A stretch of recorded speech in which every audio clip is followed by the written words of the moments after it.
Hello friends, welcome to Roshni's biology. आज हम पढ़ेंगे क्लास 12th का एकदम मोस्ट इम्पॉर्टेंट क्वेश्चंस और चैप्टर 4th का। चैप्टर 4th में जो भी इम्पॉर्टेंट क्वेश्चन ऑब्जेक्टिव हैं उसमें हम ये देख लेंगे। फिर ये देखने के बाद आपको कहीं पर भी कोई भी कंफ्यूजन नहीं होगा।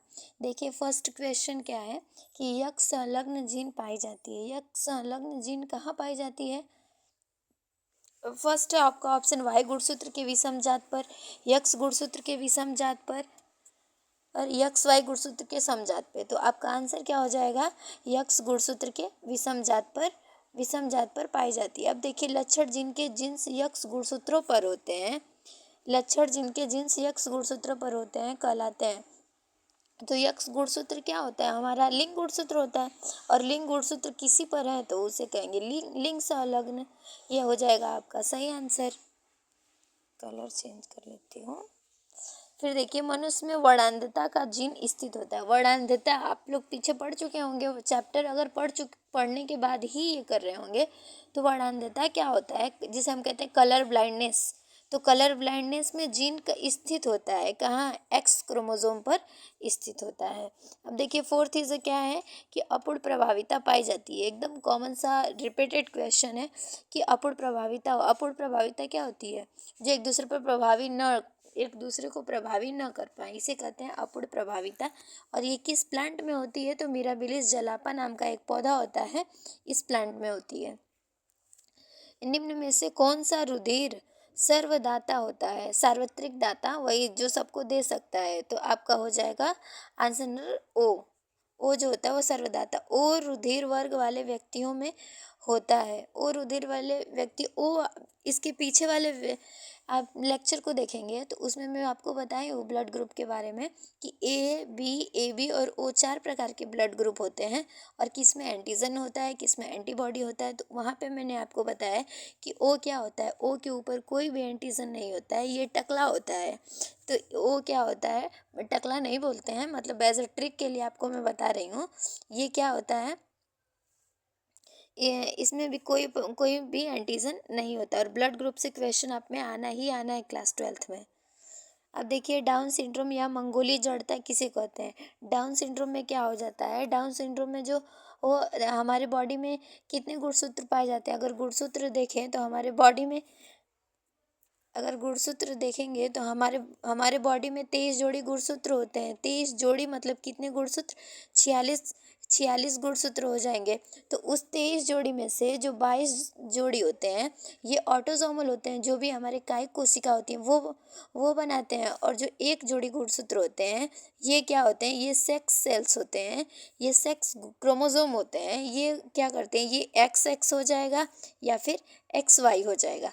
XX डिनोट करेगा कि ये लड़की है और XY डिनोट करेगा कि ये लड़का है। तो यही पूछा जा रहा है कि डाउन सिंड्रोम या फिर मंगोली जड़ता किसके कारण हो जाता है? तो जो डाउन सिंड्रोम होता है वो जो 21वां जोड़ी होता है, जो 22 है देखिए एक जस्ट पीछे, तो जो 21वां जोड़ी होता है 21वां जोड़ी में एक अधिक हो जाता है, मतलब एक्स की जगह पर एक और एक्स हो जाता है, एक अधिक हो जाता है। उसी कारण क्या हो जाता है? डाउन सिंड्रोम रोग हो जाता है। मंगोली जड़ता इसे इसलिए कहते हैं क्योंकि इस सिंड्रोम में क्या होता है, जो बच्चा होता है उसका जीभ चौड़ा हो जाता है और जो सर होता है वो मंगोलों की तरह हो जाता है, इसीलिए इसे मंगोली जड़ता कहते हैं। अब देखिए नेक्स्ट आठवां क्वेश्चन क्या पूछा है कि टर्नर सिंड्रोम में गुणसूत्र सही क्रम में होता है। टर्नर सिंड्रोम में जो गुणसूत्र होता है X0, इसमें एक गुणसूत्र क्या होते हैं? कम हो जाते हैं, तो X0 क्रोमोसोम हो जाता है। चलिए अब नेक्स्ट देखेंगे नौवां क्वेश्चन क्या पूछा हुआ है। नौवां क्वेश्चन आपका पूछा हुआ है कि किस कारण से वर्णांधता का विकास होता है? तो वर्णांधता का विकास आनुवंशिकी से होता है। किस कारण वर्णांधता का विकास होता है? वर्णांधता का विकास आनुवंशिकी से होता है। फिर देखिए 10th नंबर का क्वेश्चन है कि सिकल सेल एनीमिया में हीमोग्लोबिन की बीटा श्रृंखला में ग्लूटामिक अम्ल वैलिन द्वारा स्थापित हो जाता है। निम्न में से कौन सा त्रिक वैलिन कोड है? तो आपको पता है सिकल सेल एनीमिया जो डिजीज होती है, इस डिजीज में क्या होता है कि जो बीटा चैन होती हैं, जो बीटा चेन होती है, इसी बीटा चेन में जो ग्लूटामिक एसिड होता है ये चेंज हो जाता है किसमें, वैलिन में। जो ग्लूटामिक एसिड होता है ये वैलिन में चेंज हो जाता है, तभी हमको सिकल सेल एनीमिया हो जाता है, जिसमें जो आपका आरबीसी होता है ये हंसिए के आकार का हो जाता है।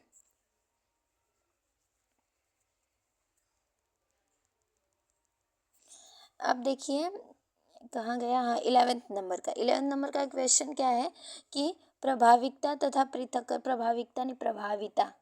प्रभाविता एवं पृथक्करण के नियमों का प्रतिपादन किसने किया, मेंडल ने किया। अनुवांशिकी के जनक किसको कहते हैं, ग्रेगर जॉन मेंडल को। मेंडल का पूरा नाम है ग्रेगर जॉन मेंडल। वंशागति की इकाई क्या होती है, जीन होती है। वंशागति मतलब आप ही का बच्चा है, वो कैसे पता चलेगा, डीएनए से पता चलता है। तो डीएनए के एक छोटे से खंड को क्या कहते हैं, हम जीन कहते हैं। अब देखिए 14 नंबर का क्वेश्चन क्या है कि द्वितीय संतानीय पीढ़ी में 3:1 का अनुपात किस प्रकार के संकरण में पाया जाता है। तो एकदम बेसिक सा क्वेश्चन है, ट्रिक से आप याद रख सकते हैं कि अगर 3:1 अनुपात बोलेगा तुरंत आप जाइएगा क्या, एकल संकरण। क्योंकि जब आप लोग देख रहे थे कि जब हम लोग क्रॉस करा रहे थे तो केवल ये वाला टी और ये वाला टी, एकल संकरण का मतलब समझते हैं किसी एक गुण के साथ में क्रॉस कराना। इसको हम लोग करा रहे थे तो इस टाइप का बन रहा था। तो इसमें 3:1 का अनुपात जब एकल संकरण लेंगे तो इसमें ही आता है 3:1 का अनुपात। अगर बात करता है 9:3:3:1 का अनुपात, तो 9:3:1 का अनुपात किस में होता है, द्विसंकरण क्रॉस में होता है। ये दोनों क्वेश्चन इंपॉर्टेंट है, याद रखिएगा। अगर 3:1 पूछेगा तो एकल संकरण, 9:3:3:1 पूछेगा तो द्विसंकरण। अब आ जाइए 15 नंबर का क्वेश्चन क्या पूछ रहा है कि मेंडल के एक गुण प्रसंकरण में कौन सी पीढ़ी हमेशा विषम युग्मनजी होती है, प्रथम पीढ़ी होती है। प्रथम पीढ़ी में सारे ऐसे होते हैं, ये विषम युग्मनजी होती है। सम युग्मनजी विषम युग्मनजी पता है ना, ये क्या है विषम युग्मनजी, ये क्या है सम युग्मनजी। चलिए अब आ जाइए 16 नंबर के क्वेश्चन, हॉलैंडिक जीन किस क्रोमोसोम पर स्थित होते हैं। हॉलैंडिक जीन एक्स क्रोमोसोम पर स्थित होते हैं। अब 17 नंबर का क्वेश्चन देखिए, कौन सा आनुवांशिक विकार मतलब बीमारी या फिर रोग, कौन सा आनुवांशिक रोग या विकार 21वें क्रोमोसोम की त्रिसूत्रता के कारण होता है। एक होता है मोनोजोमी, एक होता है ट्राइजोमी। एक हो जाएगा ट्राइजोमी और एक होता है मोनोजोमी। मोनोजोमी का मतलब क्या कि मोनोजोमी में क्या होते हैं, एक गुणसूत्र कम हो जाते हैं। अगर एक गुणसूत्र बढ़ेंगे तो वो 3 हो जाएंगे, 2 तो ऑलरेडी होते हैं, एक बढ़ जाएंगे तो 3 हो जाएंगे। तो ट्राइजोमी मतलब एक बढ़ गए, मोनोजोमी मतलब एक घट गए। तो अभी मैं आपको बताई हूँ कि 21वें गुणसूत्र पर एक क्रोमोसोम बढ़ जाता है, जिससे 46 की जगह पर 47 क्रोमोसोम हो जाते हैं और इससे मंगोल जड़ता नामक रोग हो जाता है। ये किस में होता है, डाउन सिंड्रोम में। तो ऑप्शन पे क्या क्लिक करेंगे, डाउन सिंड्रोम। अब देखिए क्या है, निम्नलिखित में से कौन सा कथन प्रभाविता के लिए है, इसको पढ़ लीजिएगा। प्रभाविता का नियम वही होता है, आप लोग पढ़े होंगे मेंडल के 3 नियम है, प्रभाविता का नियम, स्वतंत्र अभ्युगम का नियम और पृथक्करण का नियम। ये तीनों नियम एकदम अच्छे से पढ़ के जाइएगा, जरूर पूछता है इसमें। अब देखिए नेक्स्ट क्वेश्चन हम लोग 20 नंबर का क्वेश्चन क्या पढ़ते हैं कि मेंडल ने अपने प्रयोगों के लिए कौन सा पौधा चुना। तो मेंडल ने अपने प्रयोगों के लिए मटर चुना, लेकिन देखिए ऑप्शन में आपको क्या दे रहा है, मीठी मटर, उद्यान मटर, ये और मटर भी लिख देगा, आप लोग कंफ्यूज हो जाएंगे। तो उद्यान मटर चूज़ किया था, क्या चूज़ किया था, उद्यान मटर का ऑप्शन सही है। अब देखिए नर पक्षी होता है, नर पक्षी आप लोग जानते हैं। अगर मैं आपको बताऊं तो लिंग जो निर्धारण है, ये भी बहुत इंपॉर्टेंट क्वेश्चन है। लिंग निर्धारण, अगर मनुष्य में हम लिंग निर्धारण की बात करते हैं तो मनुष्य में मेल क्या हो जाएगा, मेल क्या हो जाएगा, XY। अगर हम मनुष्य की बात करें तो मेल क्या हो जाएंगे, XY, और फीमेल क्या हो जाएंगी, XX। लेकिन अगर हम पक्षियों में बात करें तो जस्ट उल्टा हो जाता है, ये मेल है और ये फीमेल है। अगर हम पक्षियों में बात करें तो जस्ट उल्टा हो जाता है, इसका हो जाएगा, मेल का हो जाएगा ZZ और फीमेल का हो जाएगा ZW। पक्षियों में इसका उल्टा होता है। तो याद रखिएगा, अगर पूछेगा कि मेल में कैसा होता है, मनुष्यों में, नर मनुष्य में कैसा होता है, तो विषम युग्मनजी होता है, विषम युग्मकी होता है।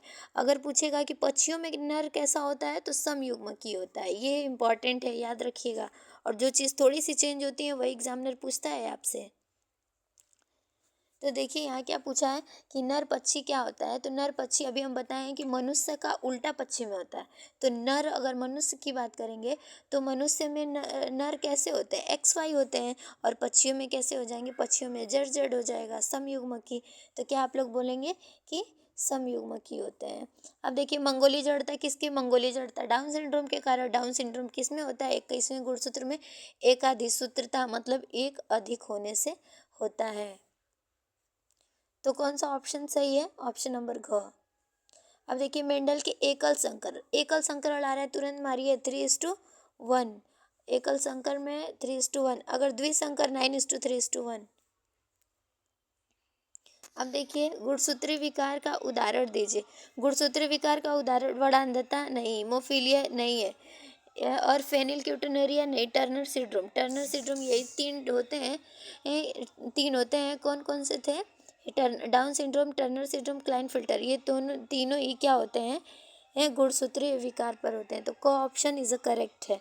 फिर देखिए क्या पूछ रहा है कि मेंडल ने अपने प्रयोगों के लिए कितने लक्षणों को चुना। ये तो एकदम कॉमन सा क्वेश्चन है, 7 लक्षणों को चुना 2024 में। देखिए ये 2000 कितने बार का ये रिपीटेड क्वेश्चन है, इसको तो आप करके जाइएगा, मोस्ट इम्पॉर्टेंट है ये। अब देखिए ये मधुमक्खी में नर ड्रोन में क्रोमोसोम की संख्या। अगर आप क्रोमोसोमों की संख्या देखें मधुमक्खी में, तो मधुमक्खी में क्रोमोसोम की संख्या 32 होती है। लेकिन आप नर की बात करें तो नर आपको पता होता है कि ये अगुणित होते हैं। मतलब अगर मधुमक्खी 2n होती हैं, मधुमक्खियों में देखिए 3 चीज़ें होती हैं। एक होती है क्वीन, एक होती है वर्कर, एक होते हैं ड्रोन। जिसको रॉयल जेली मिलता है वो क्वीन बनती हैं, जिसको रॉयल जेली नहीं मिलता है वो वर्कर बनती हैं। ड्रोन क्या करते हैं, ड्रोन फूलों के पास जाते हैं और वहाँ से रस को लेके आते हैं। फिर इनमें एक फ़्लाइट होती है, फ़्लाइट में जो जो क्वींस, मतलब जो जो मधुमक्खियाँ फ़्लाइट करती हैं, जो जो मधुमक्खियाँ मिलती हैं, उनका जो जिसमें स्पर्म होता है वह थैला ही ले लेती हैं। और उसको जब ले लेंगी तो ड्रोन कैसे हो जाएंगे, n नंबर में। मतलब ड्रोन क्या करते हैं, ये निषेचन में भाग नहीं लेते हैं, इनके स्पर्म्स निषेचन में भाग लेते हैं। तो अब देखिए क्या पूछ रहा है, ड्रोन। तो ड्रोन याद रखिएगा हमेशा n होती हैं, और जो क्वींस और वर्कर होती हैं वो 2n होती हैं। 2n मतलब मधुमक्खी में कितना क्रोमोसोम, 32। तो इसमें पूरा 32, और n में कितना हो जाएगा, 16। तो कभी भी पूछेगा कि ड्रोन क्या होते हैं, ड्रोन में क्या संख्या होती है, तो आप लोग क्या बोलेंगे, 16। देखिए 32 मार के मत आइएगा, गलत हो जाएगा, 1 नंबर वो भी गया। देखिए टी एलिल्स जोड़ा है। टी एलिल्स क्या है, एक बड़ा वाला टी, एक छोटा टी है। ये कैरेक्टर तो सेम शो कर रहा है कि हाँ ये लंबा पौधा है, लेकिन ये इसमें युग्मक कैसे हैं, देखिए गैमिट कैसे हैं, दोनों अलग अलग गैमिट है। तो आप क्या बोल देंगे, विषम युग्मनजी। अगर यही टी ऐसे रहता है तो आप क्या बोल देते कि सम युग्मनजी हैं। अब देखिए नेक्स्ट क्वेश्चन, नहीं अब बस ख़त्म हो गया यहीं। चलिए वीडियो अच्छा लगा तो लाइक करिए, अपने फ्रेंड्स में ज़्यादा से ज़्यादा शेयर करिए ताकि सबके पास ये वीडियो जाए। ये ज़रूर आप देख के जाइएगा 20 से लेकर 29 तक, क्योंकि देखिए कितने बार पूछा हुआ है क्वेश्चन, बहुत ही इम्पॉर्टेंट है।